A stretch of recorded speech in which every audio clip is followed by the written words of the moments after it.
뇌와 몸을 늙게 만드는 4가지 습관. 잘못된 생활 습관은 노화의 속도를 앞당기고 신체 나이를 높인다. 48세 S씨는 기억력 저하 문제로 내원했다. 사업은 잘 되고 있었지만 5, 6년 전부터 기억이 떨어지더니 3일 전에 있었던 일도 기억나지 않는다고 했다. 그는 심각한 표정으로 집중력을 필요로 하는 업무와 관련된 일은 잊어버리지 않는데 일상의 소소한 일이나 점심에 먹은 음식이 기억나지 않는다고 했다. 게다가 얼굴을 보면 아는 사람인데 이름이 기억나지 않아서 갈수록 실수가 잦다고 했다. 그래서 일상생활에 대해 물어보니 20살 때부터 거의 매일 술을 마셨는데 횟수가 주 3회 이상이었다. 게다가 한 번 마실 때 소주 2~3병은 기본이고 소위 말해 폭탄주도 즐겨 마신다고 했다. 뇌 MRI와 인지기능 검사를 했더니 60대 정상 남성의 뇌보다 뇌 위축이 심했다. 현재는 기억력이 너무 저하되어 투자한 곳의 정확한 정보가 기억나지 않아서 안타깝게도 사업을 다른 사람에게 넘겼다고 한다. 그렇다면 뇌의 노화 속도와 신체 나이에 가장 큰 영향을 주는 잘못된 생활 습관에는 어떤 것이 있을까? 노화를 부르는 비만. 체지방의 증가는 조금 특이한 방식으로 노화를 앞당기는데 신체의 구성 성분 가운데서 지방이 어느 정도 이상 증가하면 지방세포가 노화의 주범인 산화 스트레스, 즉 체내 활성산소가 많아져 생체 산화 균형이 무너진 상태를 말하는 이 산화 스트레스와 염증 물질을 많이 만들어낸다. 앞서 활성산소가 인체의 지속적인 손상을 일으킨다고 말했는데 젊고 건강한 신체는 스스로 활성산소를 어느 정도 처리할 능력이 있는 반면 나이 들수록 활성산소가 과잉 생성되어 산화 스트레스가 체내에 지속적으로 쌓이게 된다. 그러면 세포의 유전자에 영향을 미치거나 손상을 주어 면역 체계를 약화시키고 암 등 질병을 유발하고 노화를 일으킨다. 천재의 식단에서 맥스 루가비어는 지방에 대해 양날의 검이라고 말한다. 즉, 일정 범위 내의 지방은 우리 몸의 에너지원으로 좋은 역할을 하다가 어느 선을 넘어서면 문제가 된다. 비만에 따른 지방 과다는 노화를 앞당기지만 나이가 들면 지방이 늘든지 줄든지 지방량의 변화 자체도 노화를 앞당기기 때문에 몸무게의 변화를 줄이기 위해 신경 써야 한다.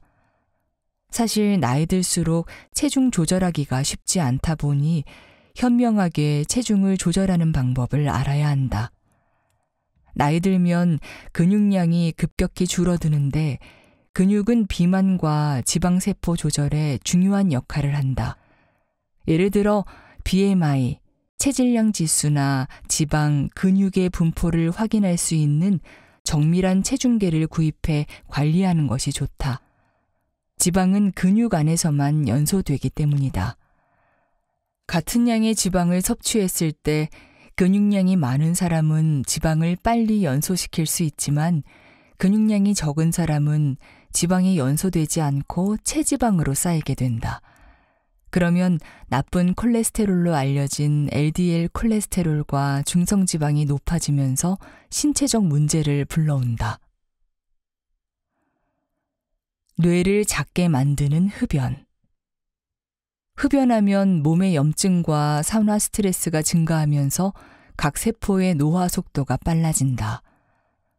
세포 분열을 통해 새로운 세포를 만들어내는 줄기세포는 무한정 분열하는 게 아니라 정해진 수명만큼 분열하는데 이는 이른 나이에 줄기세포의 고갈을 불러오고 우리 몸을 구성하는 주요 성분과 결체 조직의 퇴행을 촉발시킨다. 특히 빨아들인 담배 연기의 니코틴이 혈액을 타고 뇌에 도달하는 데 걸리는 시간은 단 7초다. 뇌에 도착한 니코틴은 뇌의 보상 경로에서 작용하는 핵심적 신경 전달 물질인 도파민 분비 체계를 자극해 쾌감을 느끼게 한다. 일시적인 쾌감임에도 뇌는 이 기분을 느끼고자 반복적이고 습관적으로 담배를 피우고 싶다는 욕구를 불러일으킨다. 하지만 담배를 많이 피우면 뇌의 두께가 얇아지고 언어 능력과 사고력, 기억력이 떨어진다. 미국 예일대학교 정신과에서 실시한 연구에서 흡연자의 뇌는 비흡연자의 뇌보다 왼쪽 대뇌 피질이 얇을 뿐 아니라 흡연량이 많고 흡연 기간이 길수록 대뇌 피질의 두께가 더 얇아지는 것으로 밝혀졌다. 또한 담배와 뇌에 대한 동물 실험의 결과 흡연이 뇌세포를 파괴시키고 뇌세포의 성장을 막는 것으로 나타났다. 프랑스 국립보건의학연구소는 쥐를 4개 그룹으로 나누어 3개 그룹에 각각 매일 니코틴을 저단위, 중단위, 고단위로 42일 동안 흡입하게 한 뒤 쥐의 뇌를 해부했다. 그 결과 중단위와 고단위 그룹은 저단위 그룹과 비교했을 때 뇌세포 소멸률이 확연히 높고 새로운 세포의 생성률은 50% 낮은 것으로 나타났다. 또한 니코틴을 흡입한 그룹은 비교 그룹에 비해 뇌의 적응력, 학습력, 기억력과 관계가 있는 단백질의 분비량이 적었다. 신체 활동과 근육 감소의 무서움. 누워있거나 앉아있는 시간이 길수록 노화가 빨라진다. 특히 움직이지 않으면 근감소증이 일어난다. 54세 L씨는 사무직 여성으로 야간에 폭식과 어지러움을 동반한 습관성 구토, 식욕부진, 무기력증 등을 호소했다. 환자는 6개월간의 섭식장애로 체중이 평소보다 20kg 빠진 상태에서 자녀들의 손에 이끌려 이동식 침대에 누운 채 진료를 보러 왔다. 이 환자는 경관시기로 영양분을 섭취하기 시작했으나 원인 없는 인지기능 저하 증상을 보였고 6개월이 지난 뒤 결국 사망하고 말았다. 이처럼 우리 인간에게는 근육의 역할이 중요한데 나이 들수록 근육을 잃어버리는 양과 속도가 점점 빨라진다. 그래서 L씨처럼 급격히 체중이 줄면 근육도 빠져 몸뿐만 아니라 뇌에도 이상이 나타난다. 근감소증은 노화에 따른 골격 근육량의 감소와 근육 기능의 저하를 뜻한다. 나이 들면 체중은 늘지 않아도 체지방이 증가하고 근육량이 감소하는 체성분의 변화가 생긴다. 이는 신경계 이상, 호르몬의 변화, 영양 상태의 불균형, 신체 활동의 감소, 만성염증의 지속 등이 관여한다고 알려져 있다. 근감소증이 생기면 외부에서 가해지는 힘에 제대로 대응하지 못해 낙상이나 외상, 기능장애가 증가해 삶의 질이 저하되고 결국 사망에 이르게 된다. 40에서 80세 성인은 평균 30에서 50% 근육량이 감소하는데 60세 이상이면 그 기능이 매년 3% 정도 저하된다고 한다. 근육량 감소와 그 기능의 저하는 자연스러운 노화 과정으로 볼 수 있지만 최근에는 노년 인구의 증가로 근감소증이 사회적, 경제적, 의학적으로 심각한 문제로 인식되고 있다. 앞서 살펴본 사례처럼 움직임이 줄어 발생한 근감소증은 인지기능 저하도 일으킬 수 있는데 이런 환자는 우리가 생각하는 것보다 훨씬 많다. 자녀의 이민 문제로 걱정스러운 마음에 2달 전부터 식사량이 줄고 외출을 거의 하지 않았던 P씨는 2달에 걸쳐 체중이 8kg 정도 감소했는데 내원한 날에는 수저를 들 힘조차 없어 응급실로 실려온 상황이었다. 그냥 우울한 감정 때문인 줄로만 알았던 P씨의 상태는 심리적 문제로 보기에는 상태가 너무 심각했다. 결국 P씨가 보인 다양한 신경계 이상은 지나친 식욕 저하에서 비롯된 근감소증이 원인이었다. 근감소증으로 전해질 이상이 발생해 인지기능 저하와 사지마비, 발음장애가 생긴 것이었다. 이처럼 나이가 들면 근육이 줄어들 수밖에 없다고 당연하게 받아들일 것이 아니라 평소 꾸준한 운동을 통해 근육량을 늘리고 근력을 키워야 한다. 실제로 근감소증이 있으면 심혈관 질환은 3.6배, 당뇨병 3배, 고혈압은 2배까지 증가한다는 국내 연구 결과가 있다. 그러므로 체중을 줄이는 데 신경 쓰기보다 근육량을 유지하고 근력을 강화시키는 운동을 해야 한다. 지금껏 몰랐던 잘못된 식습관. 잘못된 식습관은 노화를 빠르게 진행시키는 또 다른 요인이다. 특히 포화지방은 체내 염증을 높이는 성분으로 지방 저장세포의 유전자를 자극해 당뇨병이나 각종 심혈관 질환을 일으킬 수 있는 염증을 만들어낸다. 게다가 밀가루, 설탕 위주의 식습관은 염증 유발 분자를 과량 생산하고 포장 음식이나 인스턴트 식품은 체내에 독소를 쌓이게 하고 면역력 저하와 혈관 손상에 영향을 미친다. 뇌세포는 오메가3 지방산을 최대 40% 함유하고 있다. 그러다 보니 우리 뇌에는 어떤 세포보다 오메가3 지방산의 역할이 크다. 미국 학술지 신경의학에 실린 캘리포니아 주립대학교 연구에 따르면 DHA 수치가 낮은 하위 25% 그룹은 상위 25% 그룹보다 뇌 용량이 적었으며 문제 해결력이 떨어지는 것으로 나타났다. 또한 설탕 등 단순 탄수화물의 섭취도 줄여야 한다. 과도하게 섭취하면 체중 증가뿐 아니라 알츠하이머병이나 제2당뇨병, 사고의 내용이나 과정, 표현에 있어 이상이 있는 상태인 사고장애 등의 문제로도 이어질 수 있다. 미국 컬럼비아 대학교의 연구 결과에 따르면 매일 2.5티스푼의 설탕을 추가해도 알츠하이머병 위험이 54% 높아질 수 있다고 한다. 탄수화물이 과하면 혈당을 높이고 과도한 포도당은 체내의 각종 세포를 당화라는 과정을 통해 노화시킨다. 그리고 과도한 포도당은 곧바로 지질로 전환되어 우리 몸에 쌓이게 된다. 몸의 저밀도 지방 단백질이나 중성지방의 비율이 높으면 우리는 흔히 지방 섭취가 과다해 그런 것으로 생각하는데 이는 지방뿐 아니라 설탕 등 탄수화물을 지나치게 섭취했을 때 생긴다. 슈퍼에이저가 되기 위한 7가지 습관. 당신의 뇌는 안녕하십니까? 우리는 나이와 상관없이 질병이 찾아올 수 있다. 젊은 나이에 뇌졸중에 걸리지 않으려면 어떤 원칙을 가지고 자기 관리를 해야 할까? 먼저 뇌 건강을 위해 평소 얼마나 움직이는지, 언제 식사하는지, 몇 시에 자고 몇 시에 일어나는지 등 자신의 생활 습관부터 체크해야 한다.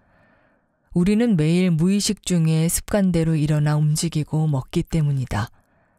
본격적으로 일상 점검에 들어가기 전 다음 7가지 질문에 먼저 답해보자.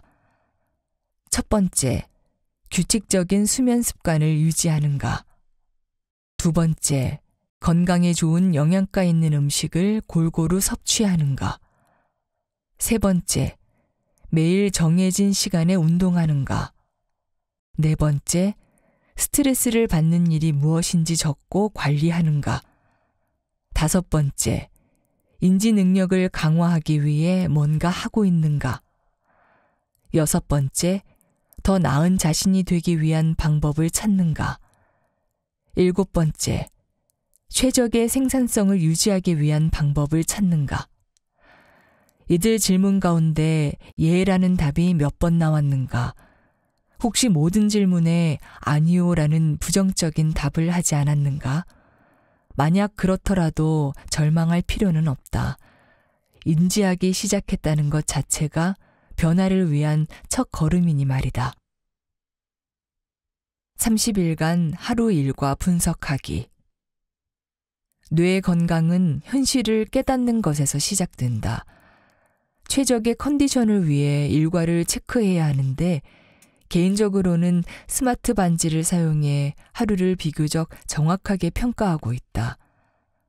개인적으로 예전에는 베개에 머리만 대면 잠이 드는 꿀잠족이었다가 나이 들고 갱년기가 오면서 잠자리에 드는 시간이 앞당겨지고 새벽 2, 3시에 잠이 깨면 다시 잠들기 어려웠다.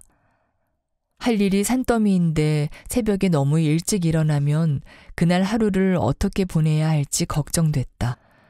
그래서 한 달 동안 일과를 분석해 보았더니 잠에서 일찍 깨어 아침을 피곤하게 맞이한 날은 다음과 같았다.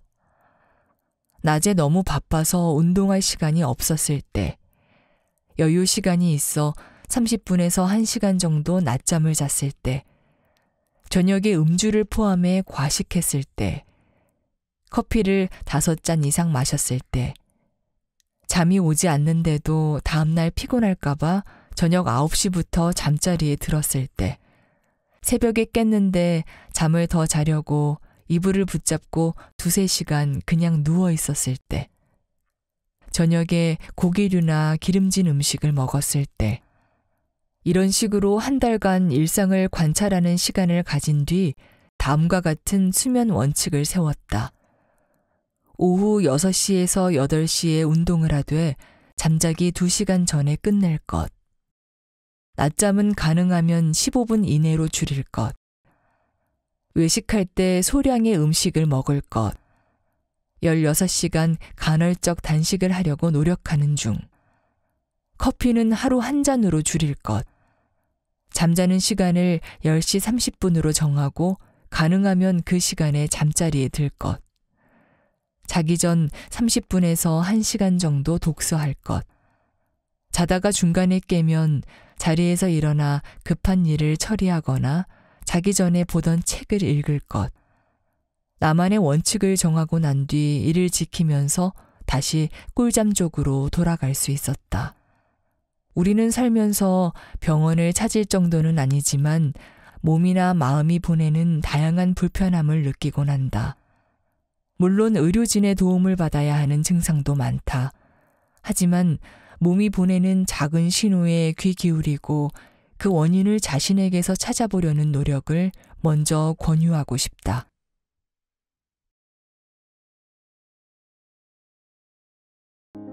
성생활을 즐겨라. 젊음이 찾아온다. 활기를 되찾은 노인의 반전.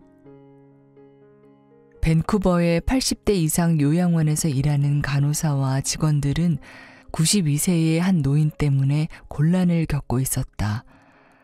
그는 개인실을 사용하는 부유한 남자로 악몽 같은 입주자의 전형이었다.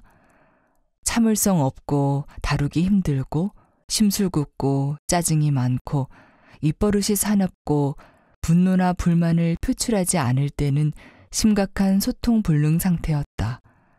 특히 면회 시간이면 친척이나 친구들이 면회하러 오지 않아 혼자 있는 때가 많은 그의 행동은 더 사나워졌다. 어느 날 그는 평소 소통하던 몇 안 되는 간호사 중 한 명에게 어린 조카의 면회를 주선해 줄 수 있는지 물었다. 당연히 허가가 났고 다음 면회 날에 활기차고 매력적인 젊은 여성이 그를 만나러 왔다. 조카가 다녀간 후 이 90대 노인의 행실이 훨씬 나아지자 조카는 일주일에 3번씩 면회를 할 수 있게 되었다. 조카의 똑부러지고 지적이고 우호적인 행동은 직원과 다른 환자들에게도 활력을 주었다. 6개월에 걸친 매주 3번의 방문은 요양원에 큰 변화를 주었다. 특히 그 노인의 행동이 이전과는 정반대가 되었다. 헌신적인 가족의 애정에 온기를 느끼고 그녀의 활기찬 성격에 자극을 받은 그는 병원 직원, 환자들과 수다를 떨고 농담을 주고받는 사교적인 모습을 보였고 육체적, 정신적으로 훨씬 활기가 생겼으며 함께 있는 것이 즐거운 사람이 되었다. 이 행복한 이야기는 누군가 우연히 끔찍한 진실을 발견하면서 비극적인 결말을 맞았다. 이 노인의 조카는 사실 고급 창녀였으며 이 성적으로 왕성한 92세 노인은 일주일에 3번 활기를 주는 대화를 즐기는 대신 열정적인 성관계를 갖고 있었던 것이다. 사람들의 반응은 즉각적이고 극적이었다. 이 노인은 사적으로도 공적으로도 추잡한 늙은이라는 질타를 받았고 그의 조카는 영영 요양원을 찾지 못하게 되었으며 그는 요양원에 있는 모든 직원과 환자, 입주자들로부터 분리되는 사실상의 독방 감금 신세가 되었다. 예상대로 그의 행동은 바로 이전과 같이 사나워졌고 얼마 남지 않은 그의 인생을 반항과 고통 속에 보내야 했다. 나이와 성욕의 관계에 대한 오해. 위의 이야기에는 여러 가지 도덕적 문제가 드러난다. 또 흥미로운 질문도 떠오른다. 1. 나이가 들수록 성적인 관심이나 활동이 점점 더 추잡한 것으로 여겨지는 이유는 왜인가? 2. 노년기에도 강한 성적 충동을 경험하는 것은 자연스러운 일인가? 3. 인간종의 실제 성적 행동 패턴은 세월이 흐르면서 어떻게 변화하는가? 실제 연령대별 성생활에 관한 진실. 일상생활을 조사해보면 일반적으로 알려진 가정이 더 비합리적이고 새로운 조사 결과가 당연한 것으로 보인다. 전 세계적으로 보여준 나이와 성생활에 대한 가정을 반영한 순위와 실제 증거를 비교해 살펴보자. 30세에서 39세. 이 시기에는 일과 관련된 스트레스, 재정적 부담, 시간적 제약의 압박이 계속된다. 게다가 아이들은 10대가 된다. 부모는 삶의 이 단계에서 빽빽거리는 새끼를 위해 하루 종일 먹이를 찾아다 나르는 늦봄의 암수새와 흡사한 모습이다. 하루가 끝나면 침대에서 사랑을 나누기는커녕 침대에 기어 들어갈 힘조차 찾기 힘들 때가 많다. 특별히 성적으로 활발한 시기는 아니다. 40에서 49세. 설문조사 답변자들의 일반적인 예측대로 이 시기는 이전 시기보다도 활동성이 떨어진다. 이것은 유전적인 또는 진화론적 이유 때문은 아니다. 이는 오로지 기회가 부족하고 엄청난 에너지가 다른 활동 영역에 할애되고 있기 때문이다. 이 10년 동안 업무의 압박은 점점 늘어난다. 경력이 쌓이면서 일주일에 6에서 7일을 하루 14시간에서 16시간씩 일해야 하는 경우가 많고 그 과정에서 휴일을 희생해야 하는 경우도 허다하다. 어떤 이유로 경력이 정체되거나 단절되면 의욕 저하, 환멸, 무기력감이 찾아와 창의력, 영감, 성적 에너지를 고갈시키는 경향이 있다.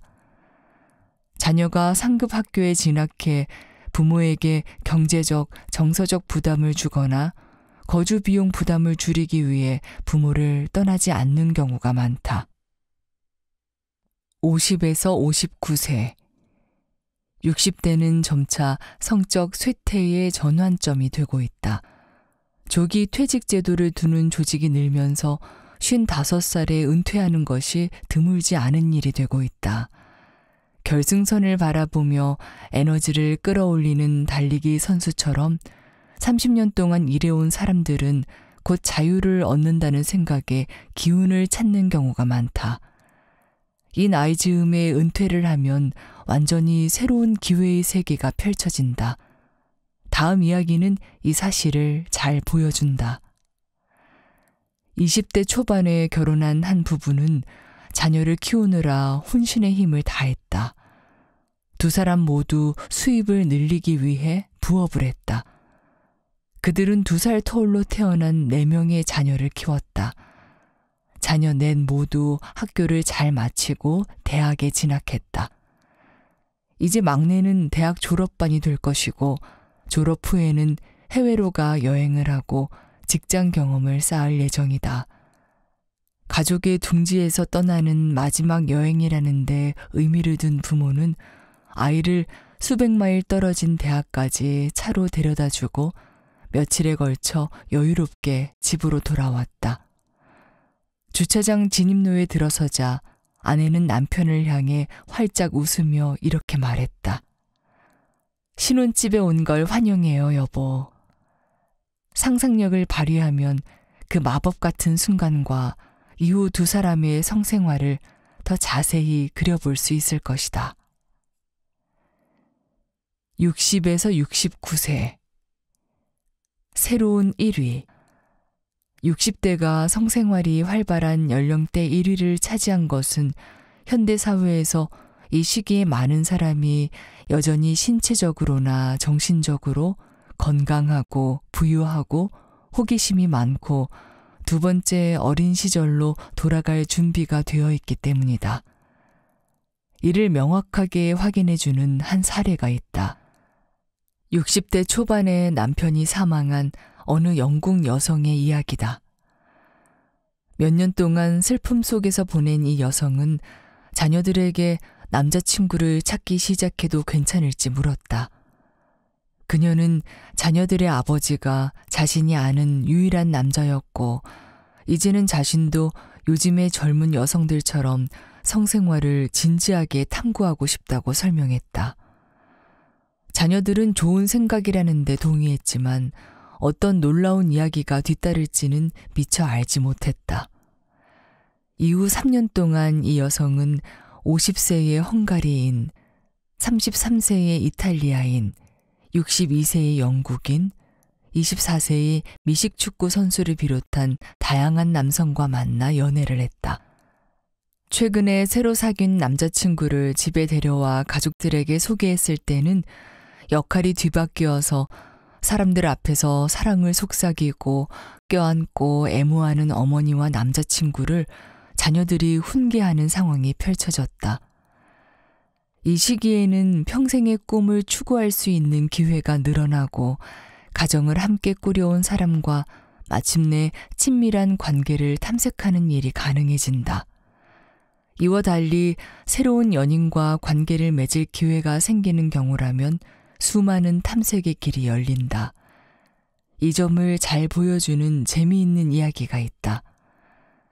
1980년대 중반 한 세미나에서 부자는 연령대별 성생활에 관한 설문조사에 대해 강의하고 있었다. 점심시간이 되자 아름다운 65세 여성이 무대로 달려와 그의 손을 잡으면서 눈을 빛내며 이렇게 말했다. 감사합니다. 정말 감사해요. 이제 집으로 돌아가서 애인에게 우리 두 사람 다 미친 게 아니라고 말할 수 있게 되었어요. 이런 긍정적인 특성과 상황에 더해 이 시기의 사람들은 성에 대한 이해도가 높고 상대를 배려하며 경험도 풍부하다. 즉, 급박한 육체적 갈망으로 이루어진 젊은 세대의 연애가 아닌 좀 더 느긋하고 탐구적이며 실험적이고 낭만적인 연애를 할 수 있다. 70대에서 79세. 일반적인 고정관념과 달리 70대 노인은 매우 활기차고 정력적이며 열정적인 경우가 많다. 당신이 이 글을 읽는 지금도 많은 70대가 산을 오르고 마라톤을 하고 시니어 올림픽을 준비하고 열정적인 사랑을 나누고 있을 것이다.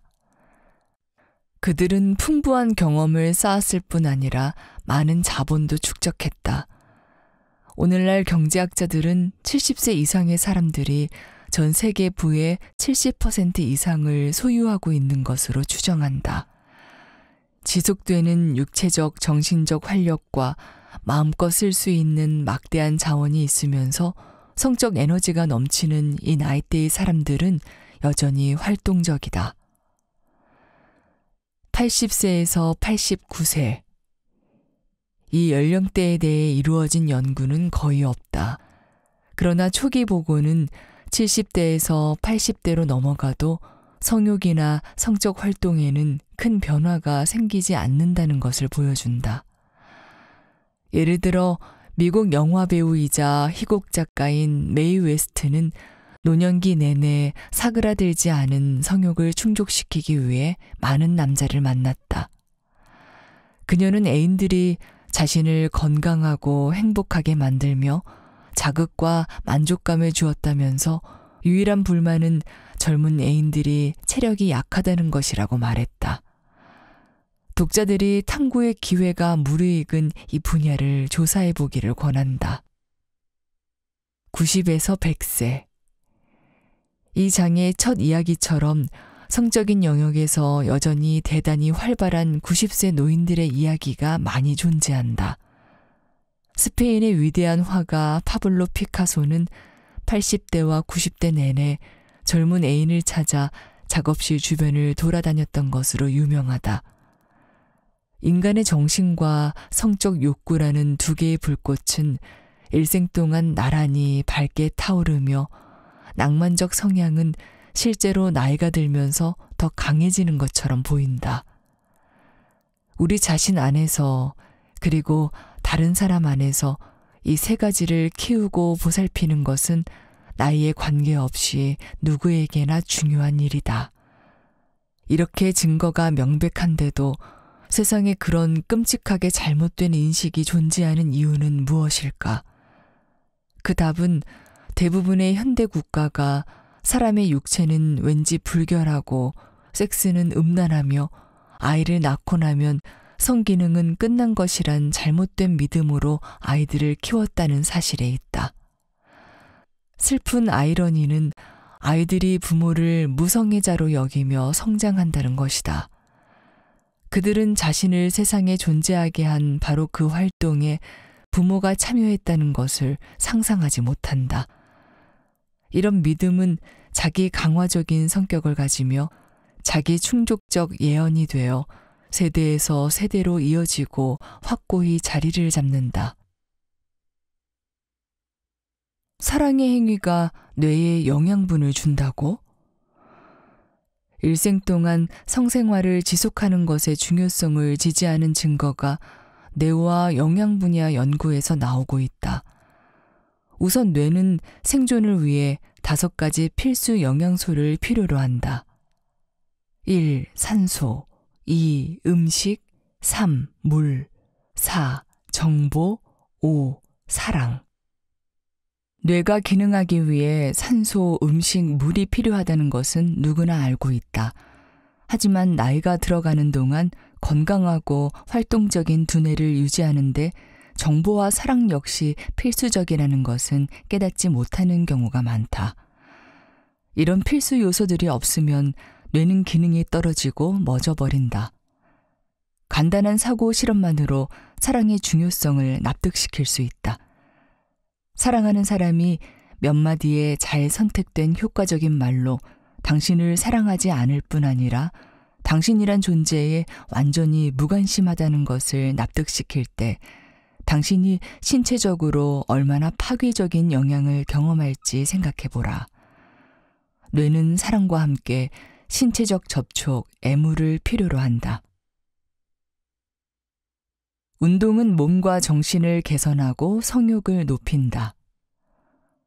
의학은 적절한 운동을 하면 인간의 몸에 100년의 세월이 주어져도 대단히 건강하고 탄탄하게 유지된다는 증거를 제시하고 있다. 20대 초반이 지나면 모든 것이 피할 수 없는 급격한 쇠퇴로 접어든다는 오래된 오해는 이제 역사의 쓰레기통으로 내쳐지고 있다. 운동을 많이 하는 사람은 운동을 즐기지 않는 사람보다 혈액량이 약 0.47리터 더 많다. 그리고 혈액은 모든 장기, 특히 뇌와 생식기에 효율적으로 산소를 공급한다. 더 튼튼한 심장일수록 더 천천히 규칙적으로 뛰고 이에 따라 스트레스는 줄어들고 자신감은 높아진다. 모든 장기가 더 효율적으로 기능하고 질병의 위험이 감소하며 근긴장도가 향상되고 전반적인 주의력과 에너지 수준이 높아지며 신체적, 정신적, 성적 지구력이 크게 향상된다. 평생 동안 특히 성적인 장수를 보장하기 위해서는 다음 3가지 형태의 신체 단련 활동을 일주일에 3번, 각각 20분 이상 실시해야 한다. 유산소. 유산소 운동은 심장 박동을 분당 110에서 150회로 유지하는 운동 형태다. 이런 종류의 운동에는 수영, 달리기, 자전거 타기, 조정, 춤, 경보, 유산소 운동기구 사용, 격렬한 성행위 등이 있다. 유연성. 아기 같은 유연성을 평생 동안 유지할 수 있다. 전직 요가 강사였던 마저리 오원스는 황반변성으로 시력을 거의 잃었는데도 여전히 매일 아침 요가를 한다. 그리고 20, 30대 젊은이들도 잘 하지 못하는 스플릿 동작을 여전히 잘 해낸다. 마저리는 자신의 유연성을 운이나 유전이 아닌 수련, 즉 매일 하는 요가 훈련의 결과라고 말하며 기민한 정신을 유지하는 데에도 도움이 되었다고 생각한다. 그녀는 최근 여러 전문가들이 요가가 기억력에 좋다고 말합니다. 저도 나이에 비해 기억력이 매우 좋다는 말을 듣고요. 라고 말한다. 유연한 몸. 유연성 향상을 위해 고려할 만한 좋은 운동에는 합기도, 태극권, 수영, 체조, 댄스, 유연한 마음과 유연한 몸을 통한 성행위가 있다. 특히 인도의 성에 관한 경전인 카마스투라는 훌륭한 지침서다. 근력. 근력도 평생 유지할 수 있다. 근력을 유지하는 방법에는 웨이트 트레이닝, 조정, 빠른 수영과 달리기, 짐내스틱 댄스, 등척성 운동, 그리고 더 높은 수준의 신체 활동과 체력, 운동 능력을 포함하는 성행위가 있다. 이 모두가 반드시 실행할 만한 가치가 있는 것일까? 그렇다. 건강과 에너지를 발산하는 몸은 접촉하는 모든 사람에게 성적 메시지를 비롯한 수십억 개의 메시지를 발산한다. 그리고 당신의 몸은 생각보다 훨씬 더 복잡하고 소중한 도구다. 이어서 설명하는 정보를 통해 인체가 얼마나 놀라운가를 이해하고 건강 유지의 중요성을 깨닫고 애정관계와 성적 관계를 탐구하는 것은 곧 기적을 탐구하는 것임을 발견하자.